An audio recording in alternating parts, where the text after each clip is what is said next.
record and replay.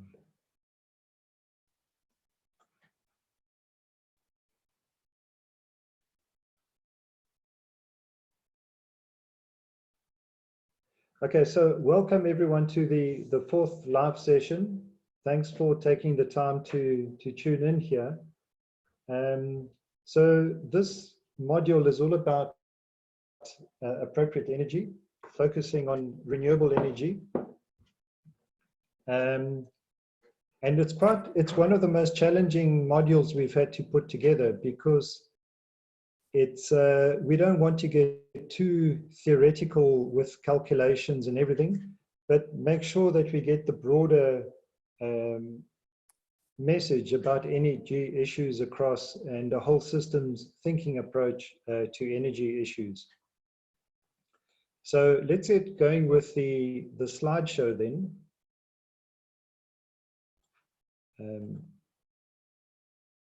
So as you can see, the main objectives of what we're trying to transfer in this module is renewable energy generating options, efficient energy use technologies, looking just very briefly at transport solutions and their alternatives, because transport consumes quite an incredible amount of energy worldwide.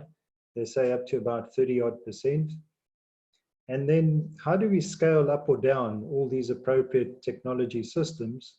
But the overarching approach is really the rationale for how we approach our whole systems energy thinking, primarily focused on renewable energies in that. So the context of energy, what we've seen in recent years, there's been a massive increase in renewable energy investments. So the top left-hand corner there is an interesting chart on the cost of solar energy. It's just dropped radically over these last 10, 20-odd years. We're seeing in the chart on the bottom left-hand corner the uptake of renewable energy trends. This is a graph worldwide. The reference sources in your manual. So what we're seeing is a huge increase in wind and solar. Those seem to be the key drivers all over the world. And you can see the huge uptake. And on the top right-hand corner, some of the really exciting countries that have managed to generate a lot of energy through renewables. We're seeing Portugal went for 4 straight days with 100% renewables. Costa Rica is almost all there. China is a world leader. India is massively invested in solar. Uruguay, look at that, 95% clean energy. Denmark has also got breaking records. Scotland officially coal-free. Japan installing a lot of these floating solar plants. And Morocco just taking advantage of the massive sun energy there in the Sahara. So there is a huge trend globally. We've seen this massive shift to renewable energy. And the guy in the middle there kind of stating that the wind, water, and sunlight, WWS, can probably come in, according to him, at a quarter of the cost as business as usual. Now, business as usual is the normal fossil fuel industry, including nuclear and massive hydroelectric. And we'll see later the impact of these huge capital-intensive systems as opposed to something that's more appropriate. But despite this very positive move towards renewable energy, we still got a very, very daunting challenge. If you look at the graph on the bottom right-hand corner, this is the worldwide energy mix. So you can see the bottom part of the graph, which is the brown, and then the aquamarine above it, natural gas. So the bottom one is oil, then there's upwards natural gas, and then the black is coal, and that very thin sliver of yellow is nuclear. And only the top bit is renewables. So you can see the trend, even right now, worldwide, we're still reliant so much on fossil fuels. So probably just over 80% worldwide. And dropping to the estimates are below 80% by 2040. And that might be too late, given the current trajectory of climate change and everything. So all the more urgency to address energy issues. So that provides us with a very broad context of why we need to empower ourselves with understanding these energy issues. Let's look at the next slide now. Um, the rationale for thinking differently and the paradigm shift that we literally have to make. So on the left-hand side of the slide, we see a statement that pre-industrial level CO2 was about 280 parts per million. 2017 was 405, and early last year was hovering around 412 already, and this year I won't be surprised if it's already reached 407, 415 or thereabouts. And then the interesting table or image on the left-hand corner there, that just shows us the pre-industrial era when everything was in balance. We weren't exceeding our footprint. We were living well within our biocapacity. We weren't producing, hadn't even opened up any major coal seams or oil. And everything was in balance. The carbon that was released through plants was absorbed back into the plants, into the soil, and then the ocean was pretty much balanced. So that was a balanced system. We have now denuded a lot of the biomass and thrown up, on average, we burn 8.3 gigatons of fossil fuel emissions every year. And as a result of that, we severely degenerate our environment. But when things were in balance, it took, they estimate, roughly 3 years for the whole system to rebalance itself. It was in continual, perpetual balance, but this closed system cycle closed itself within every 3 years, which is quite remarkable. Whereas now we've released so much CO2, we've got close on 415 parts per million, and all the carbon is up in the air and not in the ground or in the plants. And then also thinking about all these systems, we've got a section there on net emissions technology, where there's some harebrained schemes for capturing and sequestering this carbon through various high-tech solutions. And you can see on the right-hand side there the carbon sequestration options, the geological storage, and bioenergy with carbon capture and storage. These are all, they haven't really been tested. We don't know the side effects or the impact. And this is where we refer to the precautionary principle. We've got a little section in the manual on the precautionary principle. And this applies to when scientists are not sure of the impact and of the consequences of a particular new technology. It's best to not go down that pathway until you research more. You might pilot a scheme or two and then decide. So for example, if we knew now what through the experience of the nuclear industry, what we should have known or should have been wary about back in the 1940s, we would never have developed nuclear technology. We would never have developed nuclear arms. Look at the Fukushimas, the Chernobyls, and a myriad of other major accidents that have happened. And there's a reference to the notes there on a list of all these worldwide disasters. And that's because the precautionary principle wasn't followed. Another industry where the precautionary principle seems to have been floated away is the hydraulic fracking, commonly known as fracking gas, where it's not just a hole in the ground where natural gas pops up, but where they frack the old coal seams or old seams in the earth to try and extract the last dregs of gas. And another example is the tar sands in northern Canada, how they literally scrape away the boreal forest, and then sift through the shale that's at the surface and try and dredge the last droplets of oil out of that.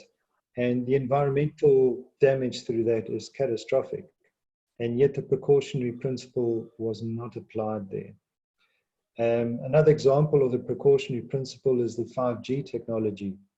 You know, we're not fully aware of the impact of it. We should have rather have gone about doing a pilot scheme and then testing it, verifying it, and then going ahead. Whereas we rush ahead and we completely ignore the precautionary principle, quite sadly. Whereas the more obvious approaches, what you learned in the previous module, sorry, is through forms of regenerative agriculture, of how much potential carbon we can sequestrate and just by simply restoring the organic carbon or the humus in the soils. And that is far cheaper, far more effective, and it's improving the whole environment with a biomass. The precautionary principle there ticks all the boxes. You know, there's no concerns about that approach, and yet we're still intent on following these harebrained high technology schemes because we want to pursue the business as usual model. So what we're saying is we need a complete paradigm shift in our thinking to think logically. And the next slide is even more pertinent because there's this concept of energy return on energy invested. It's also known as net energy return.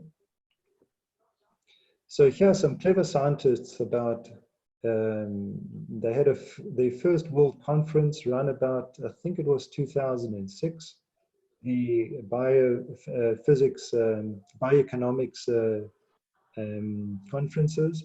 And they realized that the energy return on investment for an activity, if you look at the very simple formula, the energy derived to society divided by the energy put into that activity.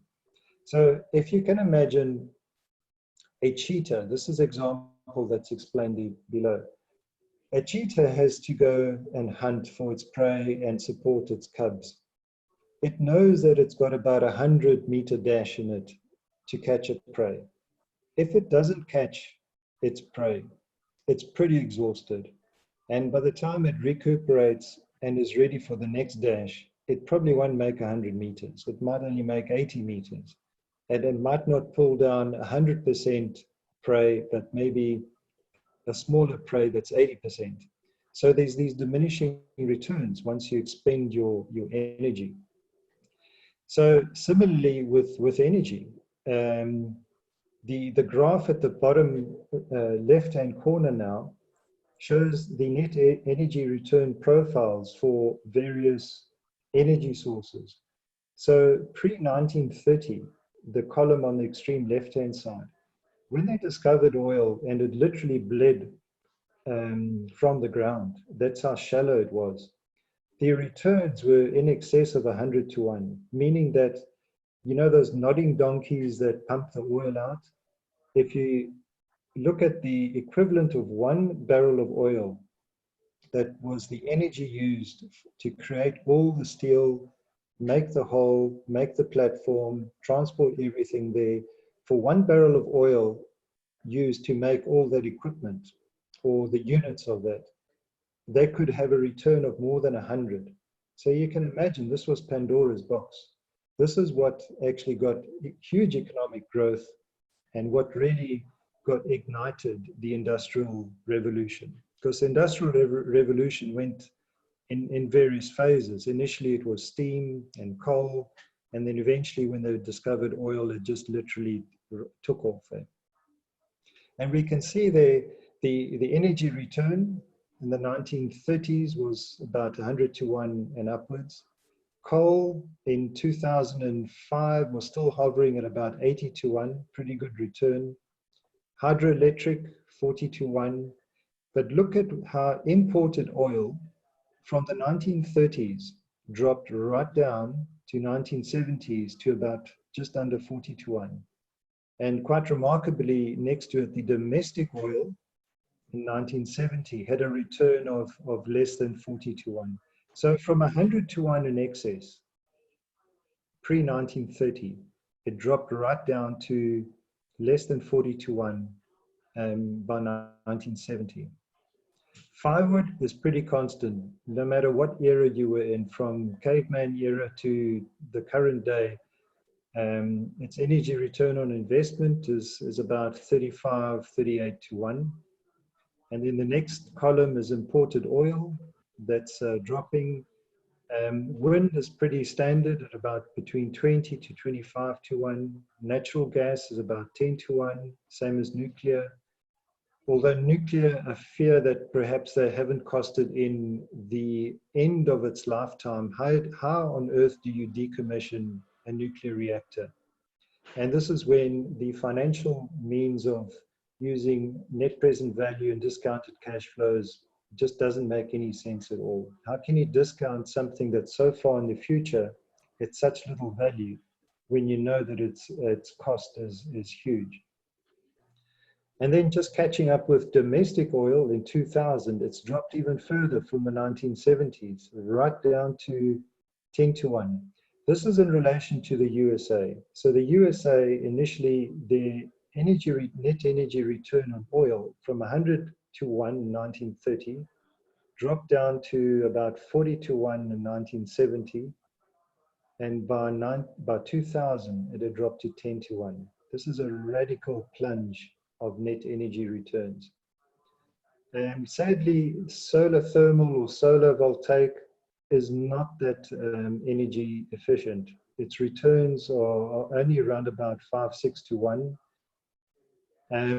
But I have read that they are improving slightly. And then the tar sands, probably exaggerated at about below 10 to 1 there. I'm sure they're not more than 3 to 1. And the biodiesel and ethanol are ridiculously low. There are some plants that are quite positive, like Jatropha, as you saw in your notes, but there's others like ethanol that are actually less than 1 to 1. So the only reason they do them is because they've got subsidies from government or huge forests to burn and replace with sugarcane. It's bizarre. It doesn't make sense at all. So net energy return is a concept that we ought to think about when choosing our energy mix going forward. And then the research that this society of scientists and economists and environmentalists developed further, they did some research, and this slide show complexity and energy return on energy invested by Joseph A. Tainter is in your handouts as additional information. It's really worth looking through, because they've come up with a concept that if the net energy returns are in such radical decline, it means that our net energy return as an energy basket has been reducing significantly over time.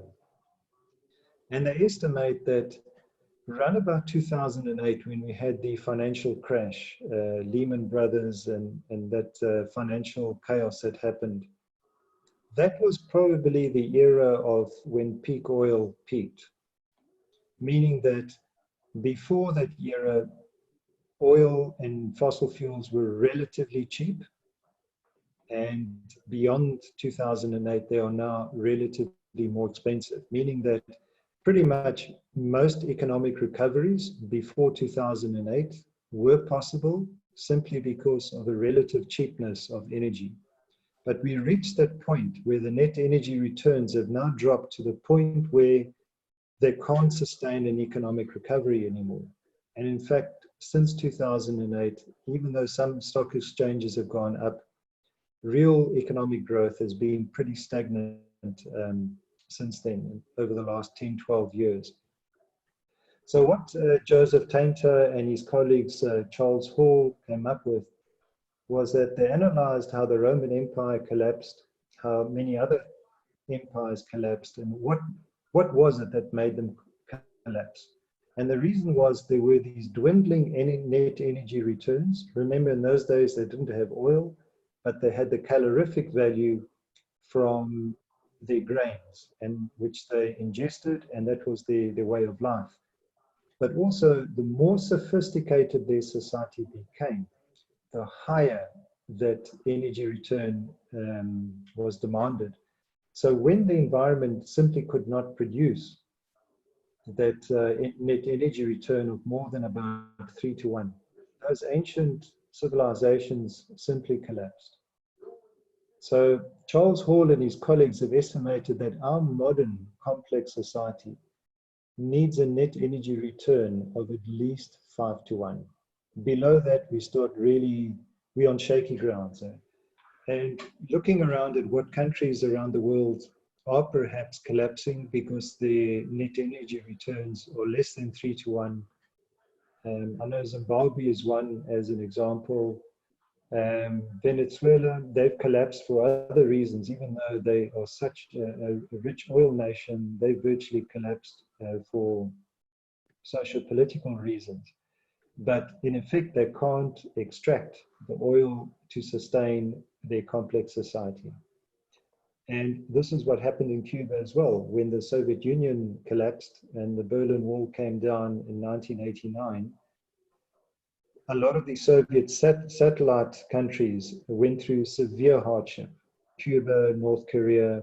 North Korea went one route, severe dictatorship, whereas Cuba went the benevolent dictatorship route, and they suffered immensely in the first 5 years. Recall that wonderful documentary, The Power of Community, how Cuba survived peak oil. That is really worth seeing to see what happened when the energy inflow into the country simply collapsed. The whole country collapsed. And then in desperation, 4, 5, 6 years later, they started hacking into the ground and simply growing food organically by default. So their energy return had dropped to below 3 to 1. So something important to think about, to make sure you don't drop below 5 to 1 as a nation. This brings us then to the next concept. Given this background and the rationale that we've picked up, what would our whole systems thinking approach be for our energy supply? So let's just start off at a policy and strategic level. Here's a nice roadmap to a renewable energy settlement, where we start off with the attitude of conservation first, then we start greening the grid, we start transforming waste streams to income streams, we transition to green transport fuels, and we encourage innovative local renewables industry. So that's at a policy approach level. Drilling down a little bit, let's see the movements worldwide that are planning for carbon neutrality. So here we've got Zero Carbon Britain, 2030.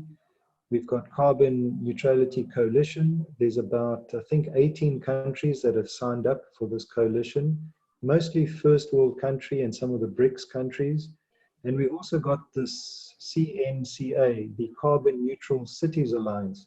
So these are really interesting movements that will come about to try and live within their means and make this transition to renewable energy, but also I think they're also pretty mindful of the net energy returns as well. But there's something else that we need to do. We need to change our consumer behaviors.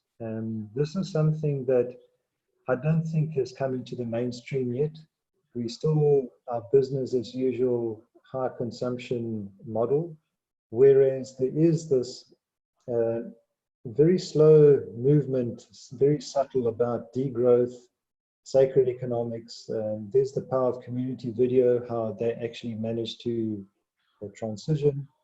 And this wonderful book, Plan C, its alternative title is Curtailment, Community, and Cooperation. That's Plan C. Plan A is business as usual. Plan B is Lester Brown's Earth Policies Institute, which is very green high tech, but many say it's too little too late, even its various versions since it first came out. So Plan C is right-sized what we need to do right now. It's really worth a read. And it's also produced by Community Solutions, who produced the documentary, The Power of Community. And the other thing that's really worth seeing is the documentary In Transition 2 by the Transition Network. And somewhere along, I don't know what time, it's about 1 hour, 7 minutes long.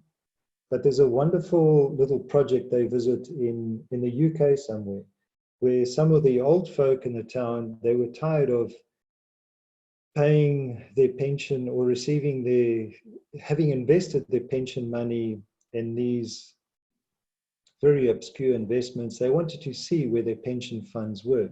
So they managed to draw out some of their pension funds, and they invested in a solar powered project. And the local brewery they rented their roof space. So they produced enough energy there to contribute to the grid in the town. And that was one way that they could see every day where their pension money was invested. This is a concept that we could call ethical investments. Then on a more tangible level in the built environment, because remember, the built environment has got a huge ecological footprint. So just by adopting passive design in the way we build new buildings, but also address how to retrofit a building, we can start designing buildings for using less energy. So for example, we insulate. We put double glazing in. We especially insulate the walls. Then we insulate the roof.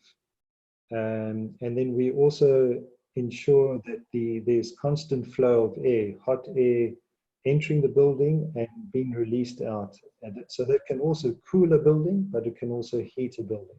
So passive design is an important consideration.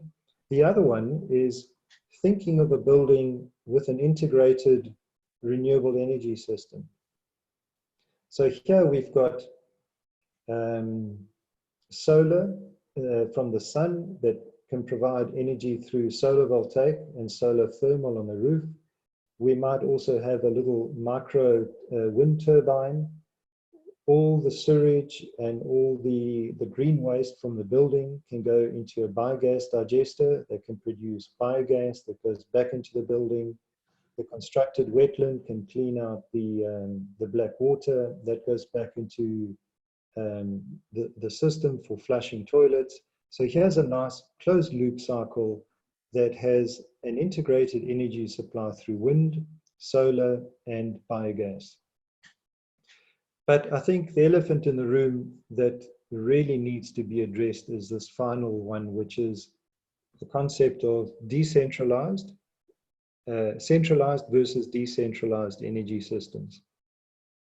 So the one way of explaining it is one nation that has made this kind of transition. Italy had at some stage 23 major coal-fired power stations and a very centralized energy grid. They've now transitioned to multiple renewable energy sources through wind and solar. And they've got a decentralized grid, which is more resilient. And they've also invested in massive biogas. So if you can imagine the neural network of mycelium, that's what we're trying to emulate. It's a very fine thread that connects everything, not one or two big chunky pieces of rope that connect the major elements together. So this is a shift that's required from a decentralized energy system to from a centralized one to a decentralized one. Another example I'm going to give you is South Africa. South Africa has got about 11 coal-fired power stations. They have a problem with the coal mines, that there's only two coal mines companies left in South Africa. The rest have pulled out. So now there's not enough coal mines to supply the coal, and yet there's this heavy investment on 11 coal-fired power stations, including 2 that are under construction or have been under construction for the last 12 odd years. They're about 8 years behind schedule at about 4 times the cost. And they've now, whatever they've built is obsolete technology. So they're still not delivering any energy to the grid.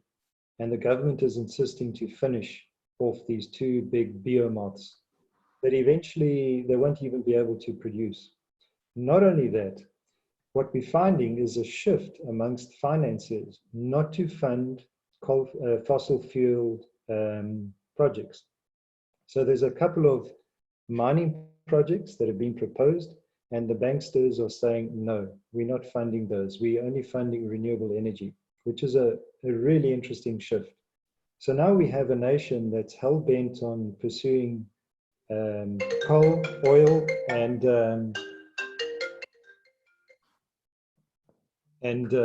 nuclear, and they're not going to get anywhere in the future because they haven't made the transition yet to renewable energies. So think a lot about your particular region where you're from, and try and visualize, has there been a shift from a centralized to a decentralized energy system? And then this is the last slide, just to recap some of the renewable energies that are out there that are really easy to tap into. We've got wind, micro hydro, the biogas digesters. We've got solar, geothermal, thermocomposting, biomass, very simple rocket stove in the bottom right-hand corner. And then we put the moon cycle. You know, what does the moon mean? Well, all the uprising sap in plants, but also the tidal energy. That is massive. And there's lots of really interesting projects that can harness the tidal energy. And then also being energy efficient. You know, how can we harness heat that can also cool? So we have centralized heating plants that are more efficient than just an old normal power plant with a boiler. So these are some of the ideas that we've put there in the manual, but most of them are not really to delve into the intricacy of the calculations of how much energy each one of these systems derives, but rather to give you a broader perspective of the palette of choices that are available to integrate all these within a building, and also to be more empowered to understand energy issues at a broader level. So if you could vote politicians in who promote renewable energy as opposed to fossil fuels, you can lobby for that type of transition or paradigm shift that's necessary. I think that's the last slide then.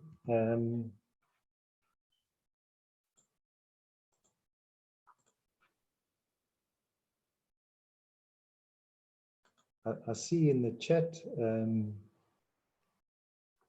No, if there's any questions at this stage.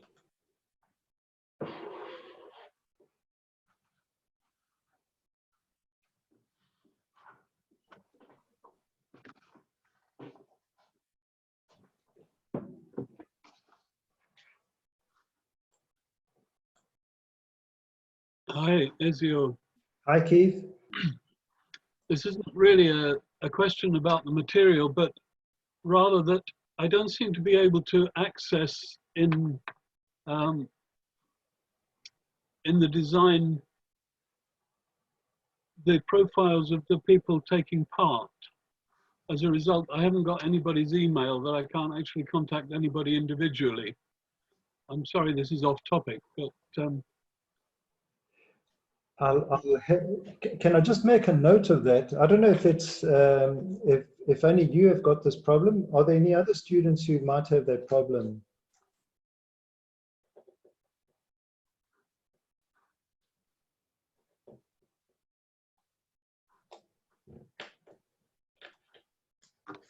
Keith, I think I'll have to look into it and get back to you individually.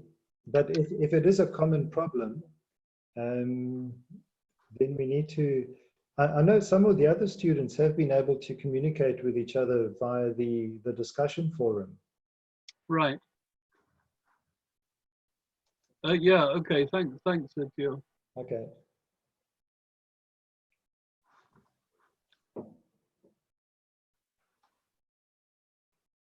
Anyone else who's got questions on the material? Maybe just thinking of this centralized versus decentralized energy system. Any reflections on the shift or where the status is of your particular country that you may be aware of? Is there a shift towards a decentralized energy system?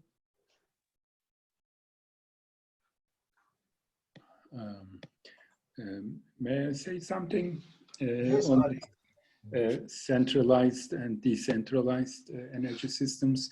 Now, quite a few years ago, the renewable energies are promoted in Turkey, but what happened, especially the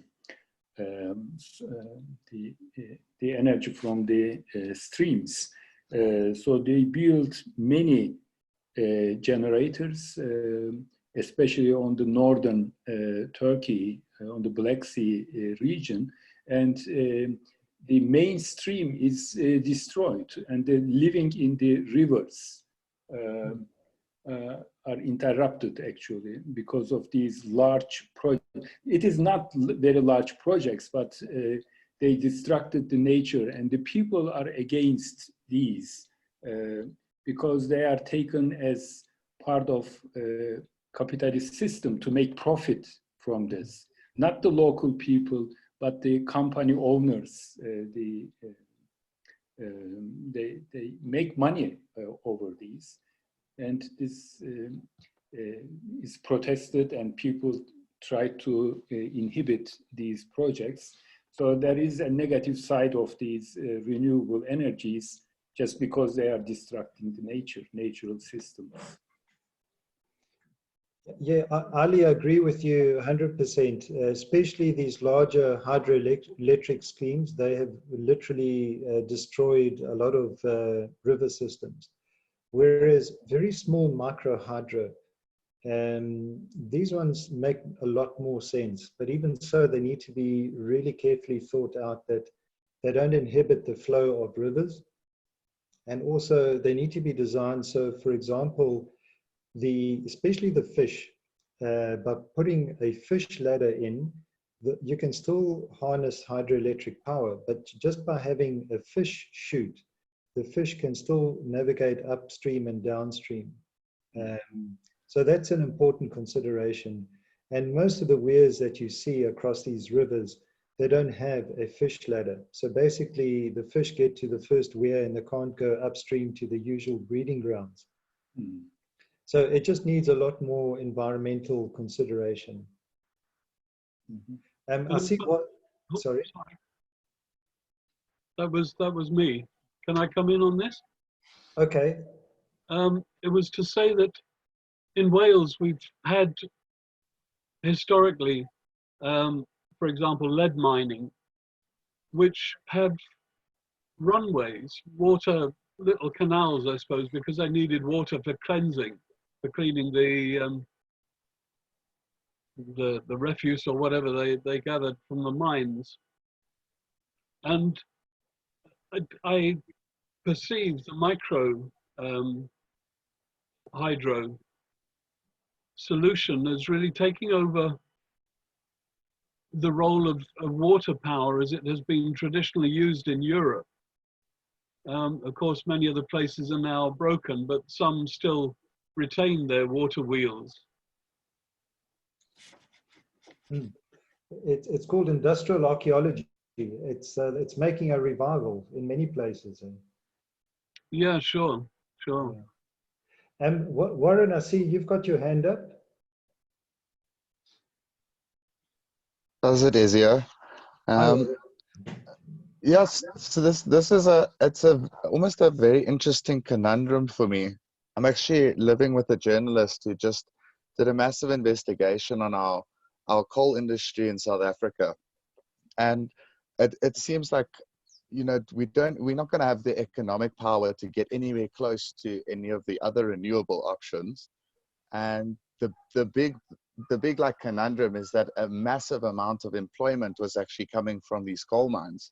So we're ending up with a massive amount of unemployed people, which is it's like further deteriorating our economic system. And it's a water scarce country. We've got all the sun and wind in the world, but investors are you know, there's no attractive investment in this type of system. So it's something of a personal issue of mine as well, that I kind of feel like I can take it on in my own regards and, you know, reduce the energy consumption I can do. But as a whole system, I feel like we pretty much have to go to a state of Venezuela or Cuba before anything else actually changes from a mindset shift of energy use. I agree with you 100%. I mean, I'm from South Africa, and we've immigrated to Europe, but I was very close to the socio-political situation there, where you've got the Union of Coal Miners have actually challenged the national energy supplier not to invest in renewable energies. So it's quite bizarre. It goes against the grain of what the SDGs are all about. But these folk need to secure their livelihoods. I know Britain and Germany, they went through the same thing when they closed down the coal mines. They didn't really provide the socioeconomic opportunities to recreate or reinvent those jobs in other related industries. That's a sad thing, is that we're creating this massive unemployment without looking at solutions.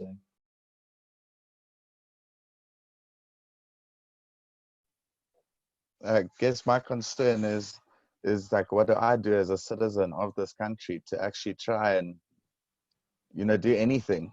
I mean, I'm living in obviously the upper echelon of the classism, and most of the people around me are not even close to getting it in terms of reducing their own energy consumption, let alone the masses of uneducated population. So it feels kind of selfish to me to take the regenerative route, but that's about all that's left for me at the moment. Yeah. You know, the other conundrum with the coal-fired power stations in South Africa is that because they haven't done as much maintenance as what they should, a lot of them are, the emissions are way out of kilter with the international norms. And in fact, there's some communities who have sued the government for foul air and air pollution. And in fact, even the two new power stations that are under construction, they haven't provided for any scrubbers. This is another budget increase. So they thought they could just produce energy and carry on polluting business as usual. So at some stage, there's going to be some squeeze from some part of the community that are going to say, these coal fumes and coal dust is killing us. You know, so even though it's providing jobs for us, there has to be an end to it. And sadly, there's not enough money to actually build the scrubbers to clean up these dirty coal-powered fire stations. So it's a huge conundrum. Warren, I take my hat off to you for at least being aware of these issues, but most other people are simply unaware.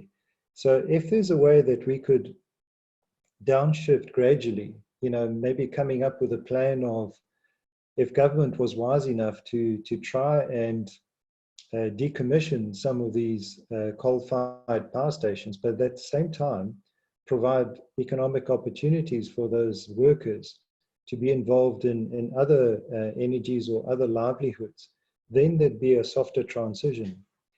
But I think given the state of the politics in South Africa, it's very, very, it's like treading on a minefield. You know, the social dynamics of consulting all the stakeholders. So maybe you're right. Maybe it has to go through that Cuban, Venezuelan stage for people to actually wake up and make the shift. You know, but the more people we get to talk about these issues, the more we can soften the blow to actually understand, and then get the masses to understand so that we make the shift together. It's not easy, but that's our only chance, I think. We have a similar problem of the lack of political will with regard to nuclear power stations in Britain. As you said, Ezio, we've no way of calculating the actual cost of decommissioning a nuclear power station. But yet, the politicians are still very strongly behind these developments. We have got a lot of wind farms around me and in Scotland as well. But still, new plans are afoot to build another power station in North Wales, and it seems no thought is given to the dealing with the waste. No, you're absolutely right, Keith. The long-term consequences are often not thought about. And I think the reason being is that most of these politicians, when they see a major capital development project, it's a huge opportunity for graft and corruption worldwide. It doesn't matter what country, in first world or third world, that's the nature of the game. So if you look at the nuclear power stations, those are massive, massive capital investments driven by government. If you look at the Crossrail project in London, massive capital development project. In South Africa, the two new power stations that are now 4 times the original budget, massive capital development projects. Any major bridge, anything like that is an opportunity for graft and corruption because it's a centralized system. The moment you start switching to a decentralized system, in South Africa, we had a solar farm that came on stream producing 250 megawatts just a week or so ago, after 2 years from given the handover. You know, 2 years from signing the contract with the government, private sector got in there. It's not a big project relative to the power stations. They quietly got on with it. Ethical funding, private sector, job creation, they made it happen. Now, instead of investing in a major capital development project like a nuclear, imagine all the many small, myriad of small wind and solar projects and biomass or micro hydro projects that could be generated, creating so many more work opportunities, but also the risk of failure is far less. You know, you can have 5% of all these small projects failing, but you can't have 5% of a capital development project failing because it will just simply not happen. So it's like putting all your eggs in one basket. So the moment we start shifting from centralized thinking to decentralized, more resilient type thinking, we on stronger foundations for us energy-wise. So it's just a mental construct that we have to go through as well. Small scale, lots of it, spread out, creates lots of jobs, and we diversify and we spread the risk instead of concentrating the risk in one big, huge project. I would like to make a comment about the module 4. In page 5, nuclear energy share is shown 25.5%. As far as I know, this is about 11%. Is this an error or something different in this graph? I'll have to verify that for you, Ali. Yeah. I think that on page 5 was a worldwide graph. Yeah. Yeah, but nuclear share is not that much, as far as I know. It's about 11% at the You know moment. what? There is a website on the nuclear, I think it's called the Atomic Nuclear Energy Site. It's a worldwide site. Yeah. And I'll see if I can cross-check with that website as well. Okay. Okay. But I think you're right. 11% does seem a little bit high. Yeah. Yeah. Anyway, we'll cross-check that one. Yeah. Okay. Okay. Thank you. So nuclear is also a big issue in Turkey. The government, one person actually, I shouldn't say government, one person is ruling the country, and he makes the decision on nuclear energy. The recent project in southern Turkey on the Mediterranean coast, the power is 4 gigawatt, and the cost of the project is about $25 billion. And in the meantime, there are many wind generators, and they exceeded this powers generated from the nuclear power plant, and it is, I don't think it will be realized. It's not economic at the moment. It's very expensive because of the increased costs, safety costs of these projects. It should be abandoned all over the world. Yeah. Ali, this is where we need more advocacy work to challenge those big projects in the environmental impact analysis to say, have they considered the alternatives? And then we show them the alternatives to say, rather invest in a decentralized system and look at what the benefits are. So we haven't really challenged these major capital development projects at scale yet. Yeah. And Ciro, I see Warren, your hand is still up if you've got another question, but I'll go to Ciro now because he's just put his hand up. Hi, Ciro. Hi, guys. So just like in Italy, in regard to oil production, we have a similar issue. Even we try to push for renewable energy. There are some regions in the south where we have reserve, and the Italian government just like they funded money to start new research to find new places to extract oil. And in this region in the south, the unemployment is rising up, the people that are living is rising up, and the economy is dropping down. The value of the soil is dropping down. So, like even from one side, I can see that, like if you look at the data, you can see that we try to push the renewable. There are the big company, Italian big company like ENI, ENEL, that are working in Africa too.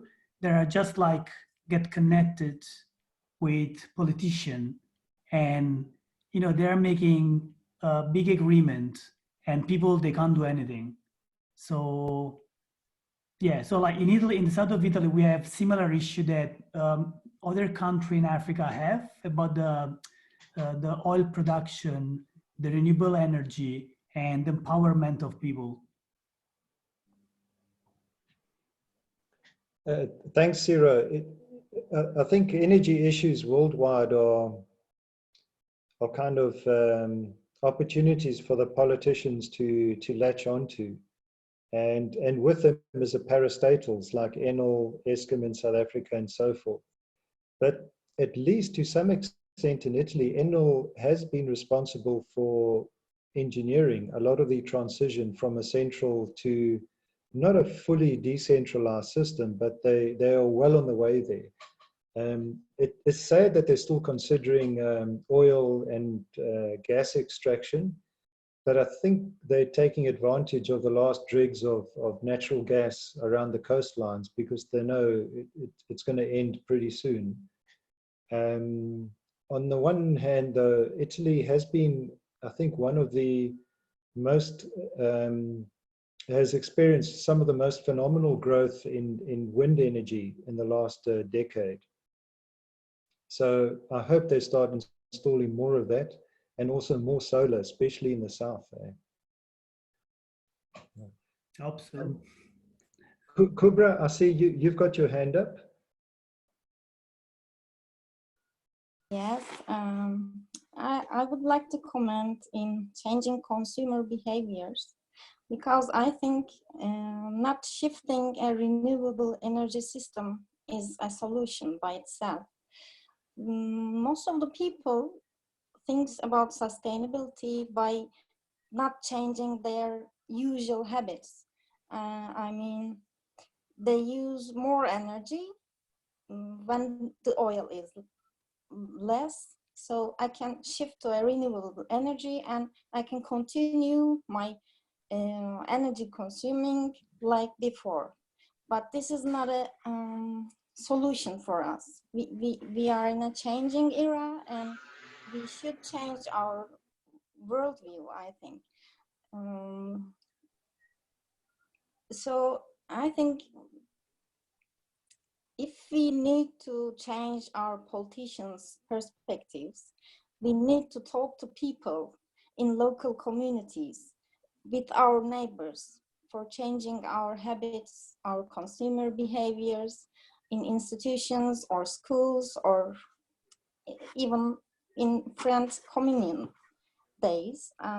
So maybe we can someday convince them to change the way they think and invest their capitals for the waste, I think. Thank you. Kubra, you hit the nail on the head. You're absolutely right. We have to change our consumer behavior. We have to curtail, and we have to downshift. There's no doubt about it.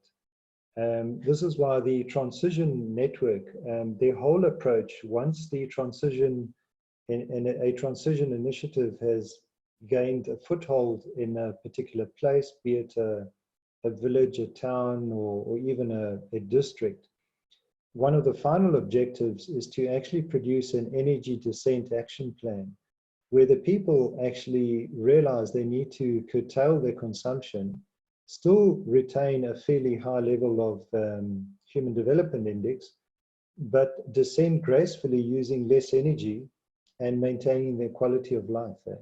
So instead of having 20-year economic growth plans, they have a 20-year energy descent action plan. Imagine, which is the absolute opposite.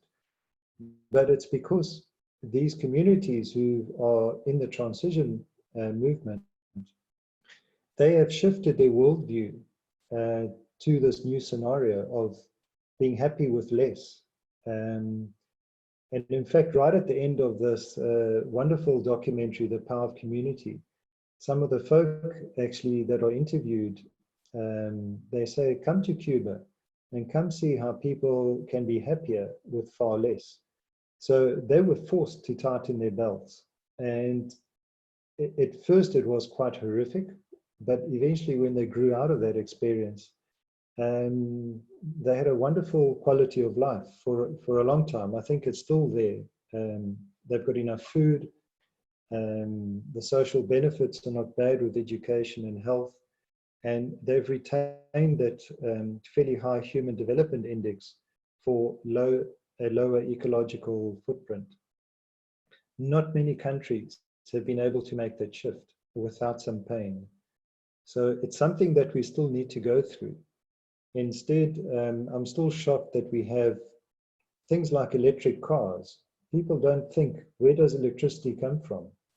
You can't just change a normal car, a petrol guzzler, to an electricity car, because and maintain your style of living. It's not going to work. You actually have to shift down, and we haven't made that. We haven't grasped that. We haven't made that paradigm shift yet in our brains. But that's why in this module, we just touched on the consumer behaviors that's required, because there's some really interesting ideas coming from transition network, sacred economics, degrowth, and so forth. But in the worldview dimension, you'll pick this thread up again in a lot more detail. So that it can all support the other three modules. Kubra, do you have another? You still got your hand up. Do you have another question or comment you want to make? No, I don't. Thank Okay. you. Any other feedback?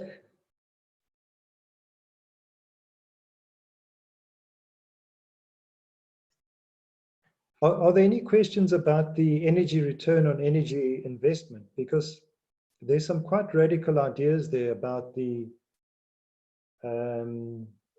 how to support a complex society, the lower energy return on energy invested that's required. Any thoughts to that?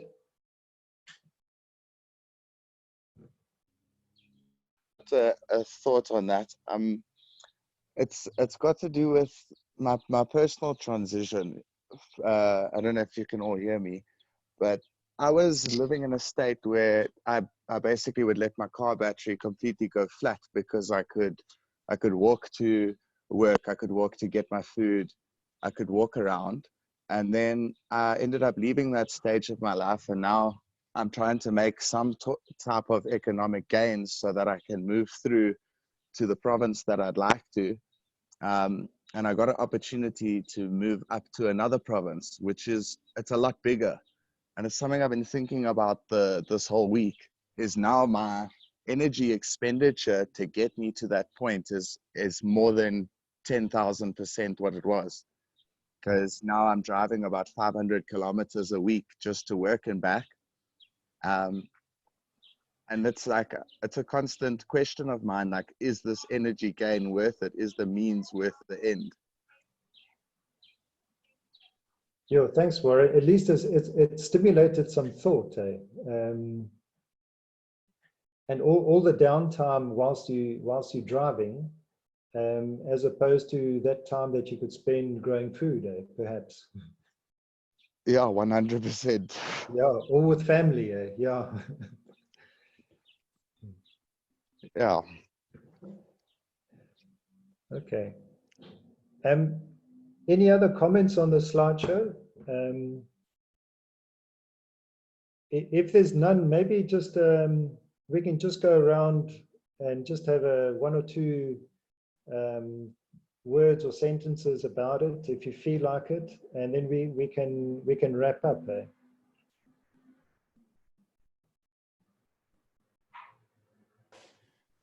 Okay, I would like to thank for this module. It's very inspiring, many new ideas, and I'm just bookmarked the links, so I will investigate them further. So thank you very much for this presentation and the whole module. Pleasure. Anyone else for comments? Only to echo what Alice said, thanks. Okay. Do you hear me? Yeah. Yeah, okay, cool.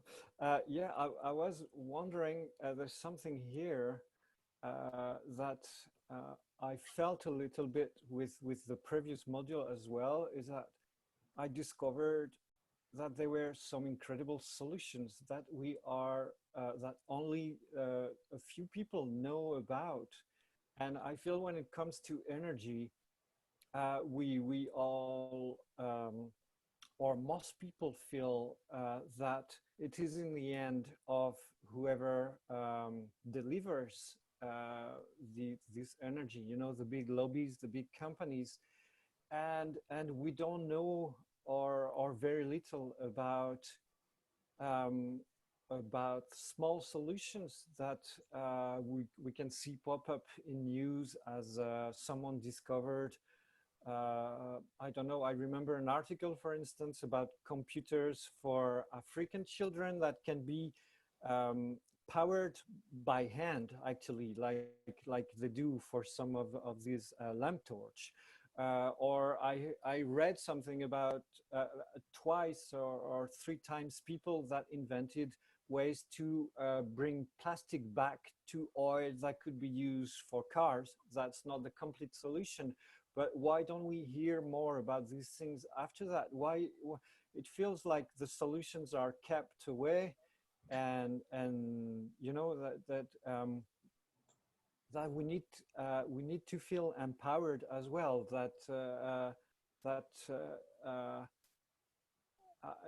We're still at a point where, even though it can be more and more decentralized, it's not like permaculture where it becomes a community thing.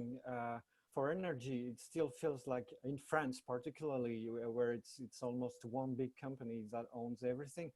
It feels that it's out of our hands somehow, except how much you drive and taking the bike instead of the car or things like that. But I don't know. There's still much, quite a way to go. Thanks, Anthony. Yep. So Anyone else want to add something?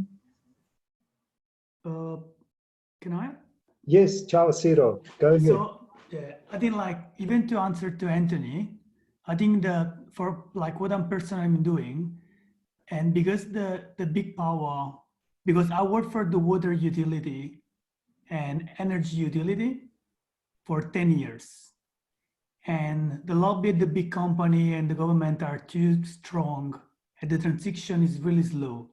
The only thing that people can do is, you know, like, try to understand, as Kubra said, what is like their personal energy consumption. And the first things that you can do is just move out from cities, because the real issues are big cities. And hopefully there are other people that will find the centralized solution. Because if you are waiting for government and big institution to make a change, I think like we won't have enough time to see actually this change, you know, like be really effective. So I think the only things we have to do is personally make a change, as even in permaculture as things, and try to do something. And for sure, like, it's, you know, move out from the city and try to take like less flight. That's all. Thanks, Ciro. That's a good strategy. Eh?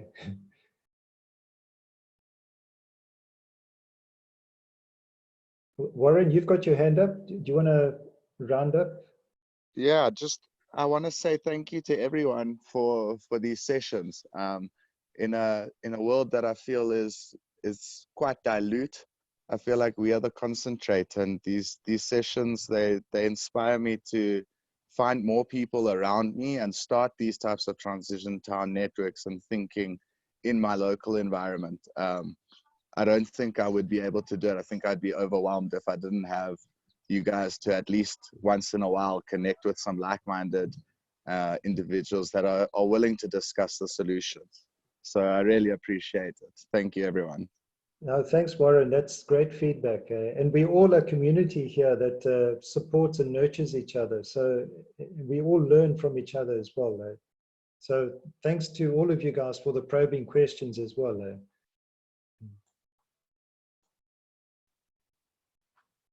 I think we've gone around. Anyone else? Kubra, you want to say something maybe?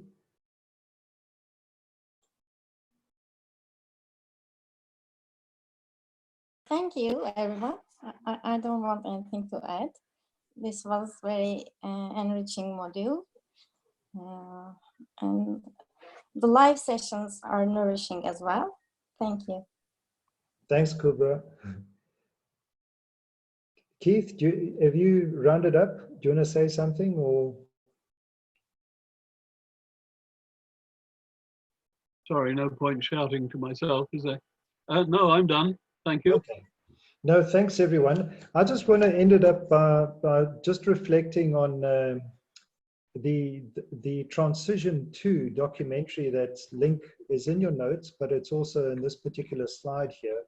When you find that the time, even if it's beyond this course, it's really worth watching, because it gives you a lot of hope for how people have made the transition. across various countries and various sectors. But my own personal hobby horse, which I've had for 20 odd years now, I stopped investing in my pension fund about 15 years ago because I didn't believe where the pension money was going.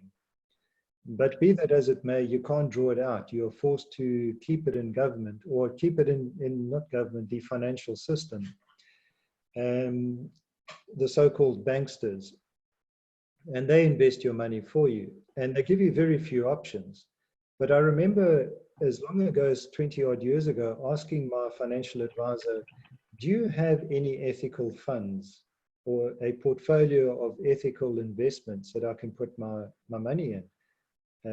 Even then we were talking about renewable energy, but organic farming and things like that. And they bluntly said no.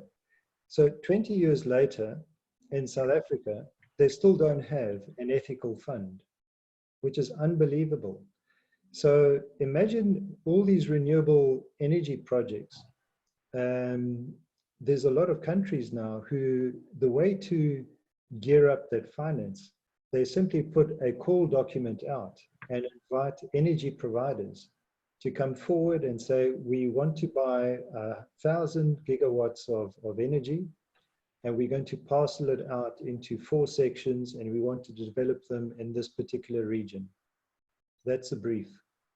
The energy companies come there, they provide their rate at which the government will buy the electricity from them. And all these projects are self-funded. The government does not have to put a single cent down on the table. So what do the private companies do? They go to the ethical funders and say, do you want to invest in us? Offer us bridging finance, and then to finance the development until such time as it's paid back as we sell electricity to the government. So these are really exciting opportunities to link up an ethical fund with renewable energy.